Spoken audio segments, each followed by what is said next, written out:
యోహాను సువార్త 11వ అధ్యాయము 43వ వచనం చూద్దామండి.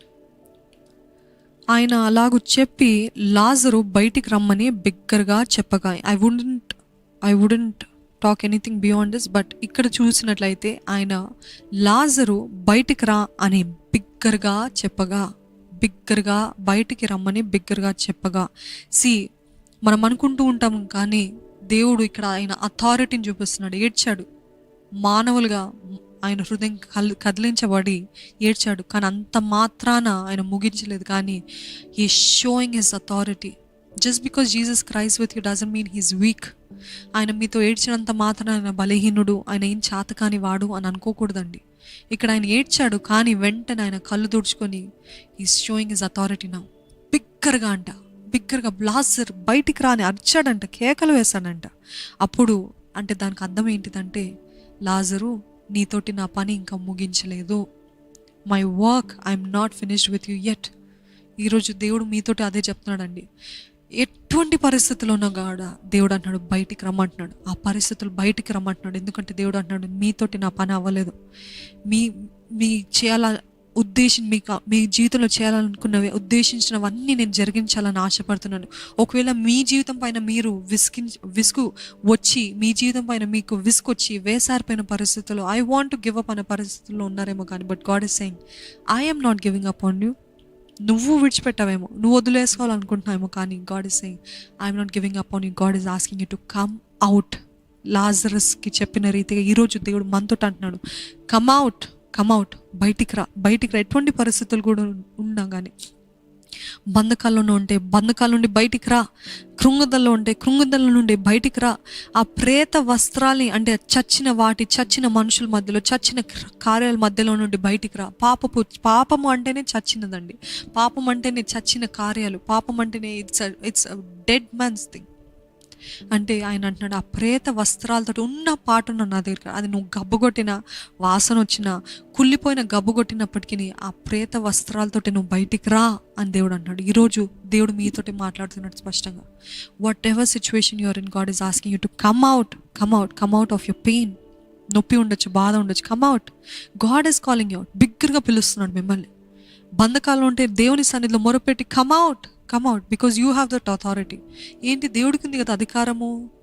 నా బంధకాలు తెంపివేయడానికి నాకేముంది అధికారం అంటే, మీ చేతిలో ఉందండి అధికారం. ఏంటి తెలుసా, మీ నాలుకలో ఉంది అధికారము. జీవము మరణము ఈ నాలుక వశం అని ఆయన వాక్యం తెలియజేస్తుంది. ఎప్పుడైతే మీరు మీ నోటితో ఒప్పుకొని విడిచిపెడతారో, ఇంకా ఆ పాపానికి మీ పైన అధికారం లేదు. అది మీ నోటితో మీరు చెయ్యనట్లయితే, మీరు ఒప్పుకోనట్లయితే దేవుడు కూడా ఏం చేయలేరు. అందుకని ఆయన వాక్యం తెలియజేస్తుంది, ఆయనని నమ్మి విశ్వసించి నోటితో ఒప్పుకున్న వారే పరలోక రాజు. అంటే ఆ రక్షణ కార్యము వారి జీవితంలో జరుగుతుంది. ఈరోజు మన నోటిలో ఉంది శక్తి. అందుకనే దేవుడు అంటాడు, come out of your bondages. అంటే మీరు ఒకవేళ బంధకాల్లో ఉన్నట్లయితే దేవుడు అంటాడు, మీ నోటితో ఒప్పుకొని విడిచిపెట్టండి. అప్పుడు నేను మిమ్మల్ని, it's just a second for God to deliver you when you renounce it, when you confess it. మీ బంధకాల నుండి, మీ కృంగుదల నుండి, ఆ ప్రేత చచ్చిపోయిన ఆ డెడ్ క్లోత్స్, ప్రేత వస్త్రాలతోటి ఉన్న పాటున రండి. బాధల నుండి, వేదన నుండి రండి. డెడ్ మైండ్ సెట్స్ నుండి, చచ్చిన మనుషుల్లాగా మాట్లాడుతుంటారు చాలామంది, లోకానుసారులుగా మాట్లాడుతుంటారు. వారి దగ్గర నుండి బయటికి రండి అని అంటున్నాడు దేవుడు. వారు మిమ్మల్ని దేవుని ప్రణాళిక నుండి దూరమే చేస్తారు, కానీ దగ్గరికి తీసుకురారు. ఎందుకు సహించుకుంటావు? ఇందాక చెప్పాను కదా, ఎందుకు భరిస్తావు, ఎందుకు ఇలాగ చేస్తావు, ఎందుకు ఇది, అన్ని ప్రశ్నలు, అనుమానాలు, ప్రశ్నలు. ఎందుకు సేవ చేస్తున్నావు, ఏం లాభం ఉంది, ఎవరు మెచ్చుకుంటున్నారు, ఎవరు నీకు చప్పట్లు కొడుతున్నారు, ఎవరి కోసం చేస్తున్నావు, నోబడీ సీయింగ్ నో, నీకు ఎటువంటి రికగ్నిషన్ లేదు, గుర్తింపు లేదు, ఎందుకు చేస్తున్నావు అని మాటలు వచ్చినాయా? ఒకవేళ మనుషుల ద్వారా రాలేదేమో, కానీ మీ తలంపుల ద్వారా వచ్చిందా? దేవుడు అన్నాడు, come out of it. Stop blaming people. వీరి వల్ల నా జీవితం ఇలా ఉంది, వారి వల్ల నా జీవితం ఎలా ఉంది అంటే దేవుడు అన్నాడు, స్టాప్ బ్లేమింగ్ పీపుల్. మనుషుల పైన నిందలు వేయటము, వీరి వల్ల అయిపోయిందని చెప్పడం ఆపేసి, God is saying you come out. If you really want to be delivered, నిజంగా మీకు విడుదల కావాలంటే, నిజంగా మీ పరిస్థితులు మారాలంటే, నిజంగా మీ చచ్చిన స్థితి నుండి లేవాలి అని అంటే, లాజర్ లాగా ఉన్న పాటున ఆయన ఆ ప్రేత వస్త్రాలతో తెచ్చాడంట. ఆ రీతిగా దేవుడు అంటున్నాడు, come out. God saying get down on your knees. నేను ఇది చెప్తుండగానే మీరు గ్రహించండి. ఒకవేళ మీరు ఎక్కడున్నా సరే దేవుడు మీతో మాట్లాడుతున్నట్లయితే మీరు ఎక్కడున్నారో అక్కడ మోకరించండి. అక్కడే మోకరించి, దేవా నేను నీ సన్నిధికి వచ్చానయ్యా, ఇదిగోనయ్యా I'm coming out of everything that he's put me in bondage. నన్ను బంధకాల్లో ఉంచిన దాని అన్నిటి నుండి నేను వస్తున్నానయ్యా. ఏ రాయి కూడా అడ్డుగా ఉండనివ్వద్దండి. అది పాపం అనే రాయి అవ్వచ్చు, మీ కృంగుదల అనే రాయి ఉండవచ్చు, లేకపోతే అపరాధ భావం, ద గిల్టీ కాన్షియస్ అనే రాయి ఉండనివ్వచ్చు. ఎటువంటి రాయి అయినా, ఎటువంటి అడ్డుబండ అయినా ఇప్పుడే దేవుడు అంటున్నాడు, రోల్ ఇట్, ఆ రాయిని తొలగించండి అంటున్నాడు. ఆ రాయిని తీసివేయండి అంటున్నాడు. ఆ అడ్డుబండని తీసివేయండి అని అంటున్నాడు. అండ్ ఈ saying come out of it. ఆ రోజు లాజర్ తోటి చెప్పిన రీతిగా ఈరోజు దేవుడు మనతో చెప్తున్నాడండి, come out of that situation that your in. దేవుడు ఎంతో ప్రేమమయుడు, మనతో పాటు ఏడ్చే దేవుడు, కానీ అదేవిధంగా ఆయన సమర్థుడు, శక్తివంతుడు, అధికారం కలిగిన దేవుడు, విడిపించగలిగిన సమర్థుడు. That God is saying come out. He's crying for you. అపవాది మిమ్మల్ని నాశనం చేయడానికి ముందే, అపవాది మిమ్మల్ని హతమార్చాలని తలస్తున్నాడండి. మీ జీవితాన్ని పాడు చేయాలని, నాశనం చేయాలని, మీ జీవితాన్ని ఇంకా వ్యర్థపరచాలని తలుస్తున్నాడు. వాడు మిమ్మల్ని చంపే ముందే, ఇదే అనుకూల సమయం, ఇదే రక్షణ దినము, దేవుడు అన్నాడు, నా సన్నిధికి వచ్చి మోకరించు, నా సన్నిధిలో మొరపెట్టు. God is saying, I will cry with you when you cry, but it doesn't make me weak. I can deliver you. I can set you free. I'll give you a new hope and a future. మీరు తలంచినట్టు కాదు, నా తలంపులు మీ తలంపులు వంటివి కాదు. మీ జీవితం గురించిన ఒక ఉద్దేశం నాకుంది. I will give you hope and future అంటున్నాడండి దేవుడు. లాజర్ లాగా మనది అయిపోయింది అని అనుకున్నాం, మార్తా మరియలాగా అయిపోయింది దేవా, ఇప్పుడు వచ్చి కూడా ఏం చేస్తావయ్యా, ఇప్పుడు ఎందుకు వచ్చావయ్యా, ఆయన మరణించి కూడా 4 రోజులు అయిందయ్యా. ఈరోజు మీరు కూడా అంటున్నారేమో, ఇంకా నేను ప్రార్థన చేసి ఏం లాభము, నేను ఇంకా మొరపెట్టి ఏం లాభము, జరగాల్సిందంతా జరిగిపోయింది, అనుమానం అంతా పొందుకున్నాను, ఎన్నో నిందలు పొందుకున్నాను, ఇంకా అంతా అయిపోయింది, ఇంకేం చేస్తావయ్యా నువ్వు నా జీవితంలో అంటే దేవుడు అంటున్నాడు, ఈ speaking to you directly today. స్పష్టంగా మీతోటి నాతోటి మాట్లాడుతున్నాడండి. మీరు అయిపోయింది అనుకుంటున్నారు, కానీ దేవుడు అంటున్నాడు, రోల్ ద స్టోన్. అడ్డుబండని కొట్టివేయండి, ప్రతి అడ్డుబండని కొట్టివేయండి, మోకరించి నా సన్నిధిలో మొరపెట్టండి. ఉన్న పాటున ఏది కూడా దాచద్దు, ఏ రహస్యాలు కూడా దాచిపెట్టద్దు. అదిగో అపవాది పొంచి ఉన్నాడు, ఎవరిని మృంగుదామా అని, అది మీరే కావచ్చేమో. అందుకని దేవుడు అంటున్నాడు, ఇదే అనుకూల సమయం, ఇదే రక్షణ దినం. క్రై అంటు మీ, నా సన్నిధిలో మొరపెట్టు. అవిశ్వాసపు మాటలు, అవిశ్వాసపు తలంపులు, అవిశ్వాసపు నోర్లను, లేకపోతే మీ చుట్టుపక్కన ఉన్నవారు అవిశ్వాసపు మాటలు మాట్లాడుతుంటే చెవులు మూసుకోండి. My God is a God of miracles.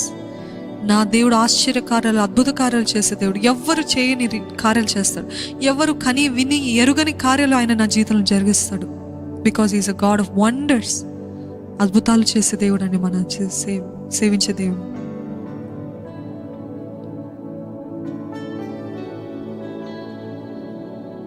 మీరు నమ్మండి, మహోన్నతుడైన దేవుడు, అద్భుతమైన దేవుడు, ఆశ్చర్యకరమైన దేవుడు. Is not unaware. ఆయన అన్ని గుర్తిస్తున్నాడు, ఆయన అన్ని చూస్తున్నాడు, ఆయన అన్ని పట్టించుకున్నాడు. వీరిపైన వారిపైన నిందలు వేయటం ఆపేసి దేవుడు మీతోటే మాట్లాడుతున్నాడు. వారి వల్ల నా జీవితం అయిందంటే దేవుడు అంటున్నాడు, వారిని ఎందుకు అంటావు, వీరిని ఎందుకు అంటావు. God is saying come out, stop blaming, come out. ఆ బంధకాల నుండి బయటికి రా, ఆ మాటల నుండి బయటికి రా, ఆ అవమానాల నుండి బయటికి రా.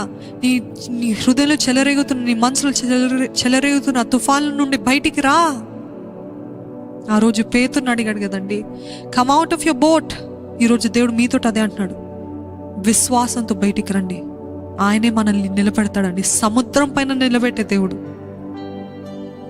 సముద్రం వైపు చూడకండి, దేవుని చూడండి, యేసుని చూడండి, పిలుస్తున్న దేవుడిని చూడండి, పిలుస్తున్న దేవుడి వైపు చూడండి. దేవుడు అంటున్నాడు, నేను నిన్ను పట్టుకుంటాను, నేను నీ జీవితంలో నూతన కార్యం జరిగిస్తాను, నేను నీ జీవితంలో ఈ అడ్డుబండను తొలగించేస్తాను. అటువంటి శక్తిమంతుడండి.